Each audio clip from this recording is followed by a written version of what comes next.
Hello everyone and welcome to the 16th video of the Learn HTML series.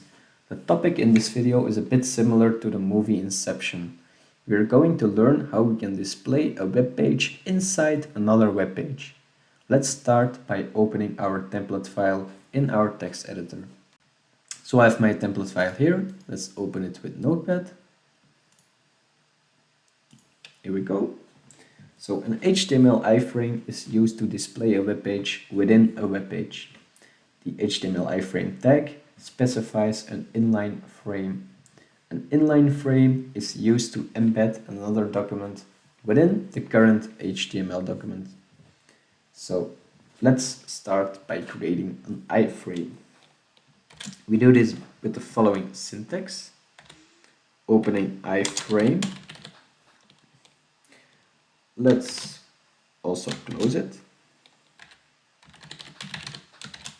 like this.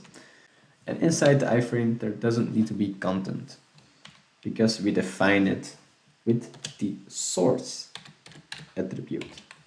So src equals, let's say we show Google inside our web page.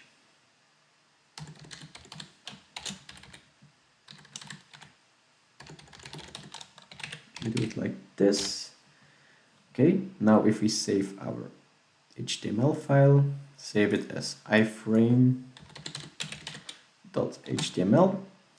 Now if we open it in our browser, so we can see now that Google can't be displayed inside another web page, but this is because they have this policy. But this is actually Google inside our web page. So it is a good practice to always include the title attribute for the iframe. This is used by screen readers to read out what the content of the iframe is. So let's add a title. Let's say search engine. And now if we save it and reload, we can see, if we hover over it, the search engine text.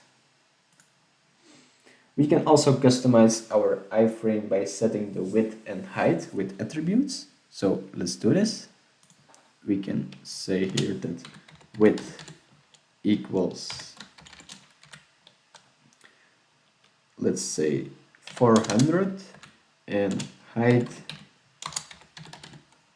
equals, let's say 300. This is displayed in pixels. So the width is 400 pixels and the height is 300 pixels. If we save this and reload, we can now see that our embedded iframe is a little bit bigger. With CSS, we can also fully customize our iframe with borders and other stuff, but we can learn about CSS in another tutorial. So we're now able to display web pages inside other web pages. In the next and last video of this series, we will learn more about forms, so we can make the user of our web page input values. Thanks for watching and see you in the next video.